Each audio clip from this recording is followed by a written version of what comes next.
Kurang lebih 1 bulan lagi tahun 2020 akan selesai. Tidak terasa akan memasuki tahun 2021.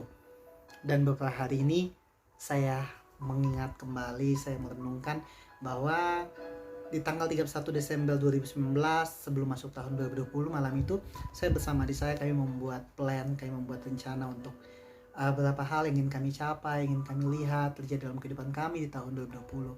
Dan beberapa hari yang lalu juga sampai saya renungkan dan saya berpikir bahwa Tuhan, tahun 2020 akan selesai nih, kurang lebih 1 bulan lagi. Tapi ada beberapa target dalam kehidupan saya yang rasanya tidak terjadi apa-apa, rasanya nggak ada perubahan, rasanya nggak ada pertumbuhan, rasanya di situ saja. Dan saya mulai bertanya sama Tuhan. Saya bilang, Tuhan, 2020 ini saya rasa kalau hidup saya makin dekat dengan Engkau kok, saya makin setia kok, walaupun kadang saya masih tidak taat, kadang saya masih kurang percaya, kadang saya masih ragu, kadang saya masih bimbang dengan Engkau. Tapi even walaupun kadang saya mengecewakan Engkau, tapi 1 kali saya gagal, 7 kali saya masih bangkit ke Tuhan. Dan kenapa ya Tuhan, saya tanya, kenapa ya Tuhan, ada apa dengan hidup saya sampai target-target saya belum tercapai juga, padahal sebentar lagi 2020 akan selesai, saya akan masuk tahun 2021. Apa masih ada sesuatu dalam hidup saya yang saya belum berikan ya? Padahal saya sudah 2020, saya rasa kayak tahun dimana saya hidup apa adanya dengan Engkau. Tapi kenapa kayak tahun ini kayak beberapa target saya kayak nggak kemana-mana, di situ-situ aja. Dan saya kayak ada di masa dimana menyalahkan diri sendiri. Saya rasa kayak ternyata yang saya buat ini mungkin masih salah, masih kurang berkenan di hadapan Tuhan. Sampai-sampai target-target saya belum juga tercapai, planning saya belum juga, ada hal besar yang terjadi di sana. Dan beberapa waktu yang lalu juga saya belajar satu kisah yang luar biasa dalam kitab Matius pasal 14 ayat yang ke-22 sampai ayat yang ke-25. Ini kisah tentang Yesus berjalan di atas air.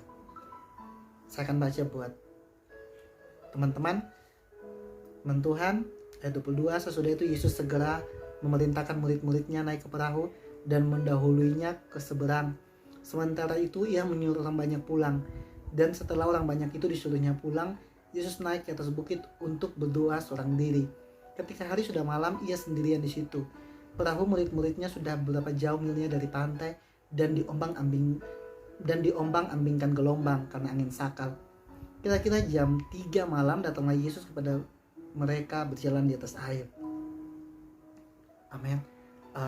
Teman-teman, ini kisah tentang Yesus menyuruh murid-muridnya pergi ke pulau seberang, ke daerah seberang menggunakan perahu. Tapi sebelum itu ada kisah di mana Yesus melakukan mujizat, memberi makan 5.000 orang kayak gitu. Dan sesudah itu Yesus berkata kepada murid-muridnya, perintahkan mereka untuk ayo pergi ke seberang kayak gitu. Dan mereka mengikuti kata Yesus kayak gitu. Dan ternyata dalam perjalanan mereka, ketika mereka sudah ke laut beberapa mil dari daratan, di situ terjadi gelombang yang kencang, karena angin sakal. Mereka dalam keadaan dimana rasanya kok badai ya kayak gitu. Kalau saya di posisi murid-muridnya juga, saya merasakan kayak wah, kok ada badai, padahal yang suruh kami kesini kan Yesus, yang suruh kami menyeberangkan Yesus.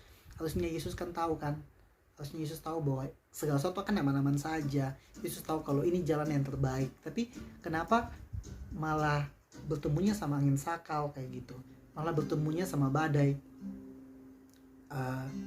Dan satu hal yang luar biasa adalah bahwa walaupun mereka dalam angin sakal, mereka dalam badai, tetapi Yesus tetap bertanggung jawab dengan mereka. Yesus tidak melepaskan mereka kayak gitu. Makanya Tuhan katakan bahwa kira-kira jam 3 malam datanglah Yesus kepada mereka berjalan di atas air.